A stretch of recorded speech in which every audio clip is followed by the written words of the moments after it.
ये दोस्ती हम नहीं तोड़ेंगे। बच्चों क्वेश्चन नंबर 37 हमारे सामने आ चुका है। सबसे पहले बच्चों ये कार्बोक्सिलिक एसिड है और कार्बोक्सिलिक एसिड का जब SOCl2 के साथ रिएक्शन होगा तो क्या होता है?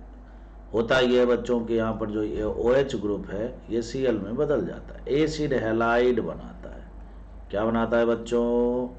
एसिड हैलाइड बनाता है। बनाने दीजिए, अपना क्या जाता है, फायदा ही है अपने को।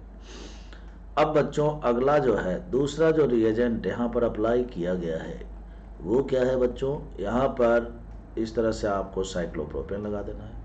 फिर बच्चों नाइट्रोजन पर जो लोन पेयर है ये बन गया न्यूक्लियोफाइल, इसका अटैक हो जाएगा इस कार्बोनिल कार्बन पर, मैकेनिज्म लगेगा SNA। इसमें क्या होता है, ये लिविंग ग्रुप यहाँ से लीव कर जाता है, कोई बात नहीं। तो बच्चों PH CH double bond CH और फिर बच्चों यहाँ से CO और इस कार्बन से क्या जोड़ोगे? जो अटैक करता है, जिस पर अटैक करता है उसके बीच में बॉन्ड बनता है। तो बच्चों नाइट्रोजन का इस कार्बन से बॉन्ड बना दीजिए। जैसा कि आपको पता है नाइट्रोजन पर पॉजिटिव चार्ज भी आएगा, तो इस पॉजिटिव को हटाने के लिए यहाँ से H+ का रिमूवल भी करना पड़ेगा। तो जैसे H+ रिमूव होगा बच्चों यहाँ से Cl- तुरंत उसको कैच कर लेगा, फटाक से HCl बनेगा बाय प्रोडक्ट। हमें उससे मतलब नहीं है, हमें मतलब है NH से जोड़ दीजिए साइक्लोप्रोपाइल। इस तरह से बन गया बच्चों। फाइनली आंसर पहचानने का टाइम आ चुका है, तो B इसका करेक्ट आंसर होगा। A क्यों नहीं हुआ? बीच में CH2 आ गया, पता नहीं कहां से। यहाँ पर बच्चों कुछ बदलाव ही नहीं है, बहुत खतरनाक बदलाव कर दिया। और यहाँ से बच्चों CO को ही उड़ा दिया, सब गलत है। करेक्ट आंसर क्या होगा? B होगा।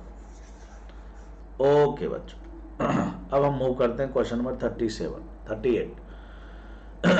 38 में बच्चों फिर से एसिड हैलाइड दिया। जब भी कोई भी एसिड डेरिवेटिव कंपाउंड आ जाए ना बच्चों, समझ लेना कि SNA मैकेनिज्म लगने वाला है, ठीक है ना, कोई बात नहीं। बच्चों यहाँ पर SNA मैकेनिज्म तो तब लगाओगे ना जब आपको न्यूक्लियोफाइल के बारे में पता होगा। बच्चों सामने एक न्यूक्लियोफाइल दे रखा है, न्यूक्लियोफाइल में बच्चों न्यूक्लियोफाइल क्या होता है? न्यूक्लियोफाइल एक एटम होता है जो इलेक्ट्रॉन डोनेट करता है। तो इलेक्ट्रॉन डोनेट करने के लिए लोन पेयर होना चाहिए। नाइट्रोजन कहता है मेरे पास भी, ऑक्सीजन कहता है मेरे पास भी है। दोनों की न्यूक्लियोफिलिसिटी, दोनों में से न्यूक्लियोफिलिसिटी ज्यादा किसकी है? नाइट्रोजन की है। कैसे पता लगा? लेस इलेक्ट्रोनेगेटिव वाला जल्दी इलेक्ट्रॉन देगा बच्चों, तो फटाक से इसके ऊपर अटैक, तुरंत यहाँ से Cl को तोड़ देंगे। जैसे Cl को तोड़ोगे बच्चों, जो अटैक करता है, जिस पर अटैक करता है उसके बीच में बॉन्ड बन जाएगा।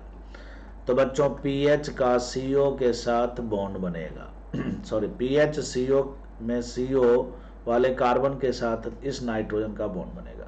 लेकिन नाइट्रोजन के साथ बॉन्ड बनाए कैसे? तो इसके लिए तो रिंग हमें बनाना पड़ेगा। बनाइए, कोई बात नहीं बच्चों, ये हो गया अब आपके दिमाग में आए सर यहाँ पर हाइड्रोजन भी तो हुआ करता था, दे दीजिए बच्चों। जब भी कोई न्यूट्रल एटम इलेक्ट्रॉन डोनेट करता है उसके ऊपर पॉजिटिव चार्ज आएगा। अब बच्चों यहाँ जो Cl- निकलेगा उसको H+ चाहिए, और यहाँ पर बच्चों नाइट्रोजन न्यूट्रल नाइट्रोजन जो होता है वो पॉजिटिव चार्ज वाले से ज्यादा स्टेबल होगा, तो ये अपने आप को न्यूट्रल बनाने के लिए यहाँ से H+ को रिमूव कर देगा। जैसे H+ को रिमूव करेगा बच्चों, ऑप्शन नंबर 20 का करेक्ट आंसर हो जाएगा। H+ और Cl- HCl बाई प्रोडक्ट बन जाएगा, correct answer B। Option number 1 गलत क्यों है? क्योंकि ऑक्सीजन से अटैक हो गया, जो कि गलत बात। ऑप्शन नंबर C गलत क्यों बच्चों? यहाँ पर ऑक्सीजन का पोजीशन ही, स्ट्रक्चर ही बदल दिया। रिएक्शन कराने के लिए बोला था, स्ट्रक्चर चेंज करने के लिए नहीं बोला था बच्चों, तो फिर ये गलत हो गया। और जो D ऑप्शन है, डी में तो खतरनाक चेंजिंग देखने को मिल रहा है। तो कुल मिलाकर बात यह है कि इसका जो करेक्ट आंसर होगा वो क्या होगा बच्चों? B होगा। अब हम बात करेंगे क्वेश्चन नंबर 39 में बच्चों ये जो दिख रहा है वो एस्टर है, और ये जो दिख रहा है बच्चों वो भी एक एस्टर है। एस्टर से एस्टर जब एस्टर से एस्टर बने ना बच्चों अल्कोहल के द्वारा, आगे समझ में, जब एस्टर से ही एस्टर बने अल्कोहल के हेल्प से, तो बच्चों इस तरह के रिएक्शन को बोलते हैं ट्रांस एस्टरिफिकेशन। ट्रांस का मतलब होता है चेंज होना, है ना। एस्टरिफिकेशन मतलब एस्टर का बनना, और ट्रांस एस्टरिफिकेशन मतलब एस्टर चेंज हो जाता है, एस्टर बदल जाता है।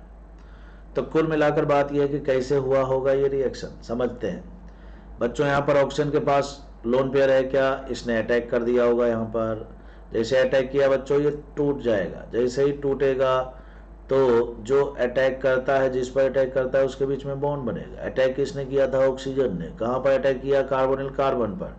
तो ये ऑक्सीजन बच्चों यहाँ पर बॉन्ड बनाएगा, कोई बात नहीं। अब इस ऑक्सीजन से क्या क्या जुड़ा हुआ बच्चों? 3 कार्बन जुड़ा हुआ है, 1 कार्बन 2 कार्बन 3 कार्बन, ये बन गया ना। तो देखिए यही तो प्रोडक्ट है। फिर से सुनिए बच्चों, यहाँ पर SNAE मैकेनिज्म लगा। जब भी कोई भी एसिड डेरिवेटिव कंपाउंड आए, क्या मैकेनिज्म लगता है बच्चों? SNAE, ठीक है ना। तो बच्चों इसके ऊपर अटैक हो गया, फाइनली एस्टर से एस्टर ही बन गया। लेकिन आप गौर से देखिए, इस ऑक्सीजन से जुड़ा हुआ जो ग्रुप है बच्चों मिथाइल है, जबकि इस ऑक्सीजन से जुड़ा हुआ जो ग्रुप है वो क्या है बच्चों? प्रोपाइल है।